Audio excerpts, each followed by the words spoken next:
یہ میری حیثیت کیا کہ میں خود صبر کروں، میں اللہ کی عطا سے صبر کرنے والا ہوں۔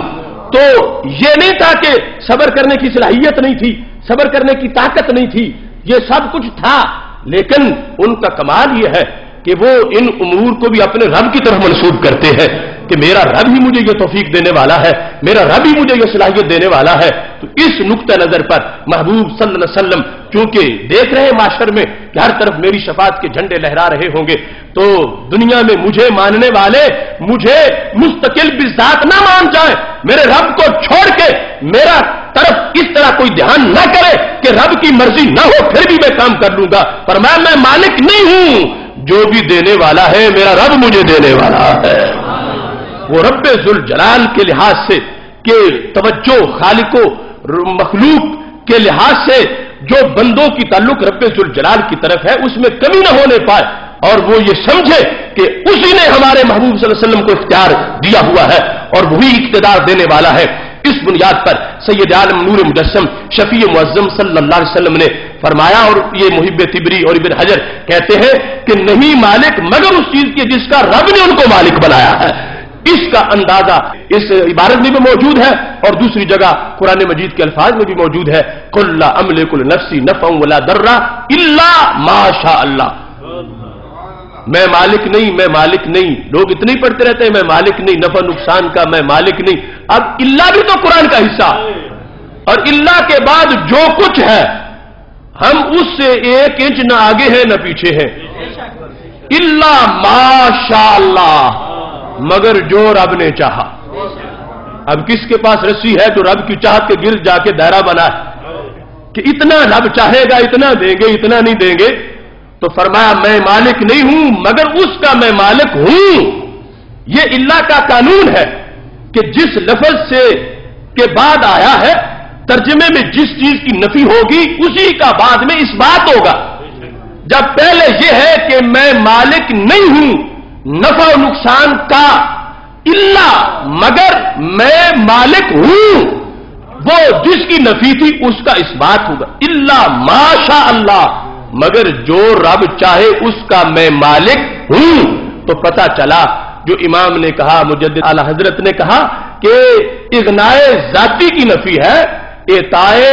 سلبی، عطا جو ہے عطائی چیز جو ہے اس کی اغنائے عطا کی سلبی نہیں ہے اور سلب نہیں ہے اور نفی نہیں ہے۔ اس بنیاد پر جو قرآن مجید نے اللہ کے ساتھ اس چیز کو واضح کیا، فرمایا میں کسی چیز کا مالک نہیں ہوں تمہارے نفع اور نقصان میں مگر جو میرا رب چاہنے والا ہے اور اس کا میں مالک ہوں۔ اور اسی کے تحت حدیث شریف کا یہ سارا مضمون ہے جس میں ان ائمہ نے اس بات کی وضاحت کی، اور سید عالم نور مجسم شفیع معظم صلی اللہ علیہ وسلم کے دیگر متعدد الفاظ بھی اس سلسلہ میں موجود ہیں، اور یہاں انہوں نے یہ کہا کہ والحث علی العمل والحرص علی ان یکون اول الناس حظا فی تقوی اللہ تعالی وخشیتہ، کہ یہ اس لیے خطاب کیا تاکہ ان خاندانی نسبت والوں کا جو میرے ساتھ تعلق ہے اس بنیاد پر ان کا تقوی اوروں سے زیادہ ہو، ان کی پرہیزگاری اوروں سے زیادہ ہو۔ تو سید عالم نور مجسم شفیع معظم صلی اللہ علیہ وسلم نے یہ حکم فرمایا۔ آج اس سے استدلال کر کے یہ ہرگز اجازت نہیں ہے کہ نبی اکرم نور مجسم شفیع معظم صلی اللہ علیہ وسلم کے اس مقام کی نفی کی جائے جو سینکڑوں نہیں ہزاروں احادیث میں جو مختلف عنوانات کے لحاظ سے ہے جس مقام کا تذکرہ موجود ہے، یہاں تک کہ رسول اللہ صلی اللہ علیہ وسلم نے سکت کے بارے میں ارشاد فرمایا۔ سکت کہتے ہیں ناتمام بچے کو جس کے اعضاء بھی پورے نہ بنے ہو اور اس حالت میں اس کی ولادت ہو جائے اور مردہ پیدا ہو، وہ بھی پھر قیامت کے دن پہلے تو سفارش کا دروازہ میں کھولوں گا، میرے سے پہلے کوئی نہیں کھولے گا، اور جس وقت میں کھول لوں گا اس کے بعد فرمایا وہ ناتمام بچہ بھی اپنی ماں کی سفارش کرے گا، اور یہاں تک کہ فرمایا وہ اپنے نافے کے ساتھ جو دایا کاٹتی ہے اس نافے کے ساتھ اپنی امی کو باندھ کے جنت میں لے جائے گا، اپنے والدین کو جنت میں لے جائے گا۔ لا یراغم ربہ، وہ اپنے رب سے جھگڑا کرے گا، ہے ناتمام مگر جھگڑا کرے گا رب سے کہ کہ میں جاؤں اور میری امی نہ جائے، میرا باپ نہ جائے، میں کیسے جاؤں؟ جب اس میں یہ صلاحیت آ جائے گی سرکار کے صدقے، کیونکہ سرکار نے دروازہ کھول دیا ہے تو اب وہ بھی جھگڑنا شروع ہو جائے گا کہ میں سفارش کرتا ہوں، تو یہ سفارش وہاں تک پہنچی ہے تو نبیوں کے سلطان کی سفارش کا انداز کیا ہوگا؟ اس واسطے وہ سفارش جو عام لوگوں تک پہنچے گی اور اس کے اثرات بھی نظر آئیں گے۔ سید عالم نور مجسم شفیع معظم صلی اللہ علیہ وسلم کے لحاظ سے تو اس کے بہت زیادہ مظاہر موجود ہیں، اور یہاں پاک محبوب صلی اللہ علیہ وسلم نے اپنی آل کے بارے میں تو پہلے ہی فرمایا ہے، انا واہل بیتی شجرۃ فی الجنہ اغصانها فی الدنیا فمن شاء اتخذ الی ربہ سبیلا، میں اور میرے اہل بیت ہم جنتی درخت ہیں، ہمارا تنا جنت میں ہے، ٹہنیاں دنیا میں ہے، اور جو رب تک جانا چاہتا ہے ان ٹہنیوں سے منسلک ہو جائے۔ میری دعا ہے خالق کائنات جل جلالہ ہم سب کو آل و اصحاب نبی علیہم السلام کا زیادہ سے زیادہ محبت، زیادہ سے زیادہ ادب، زیادہ سے زیادہ عقیدت عطا فرمائے۔ وآخر دعوانا الحمد للہ رب العالمین۔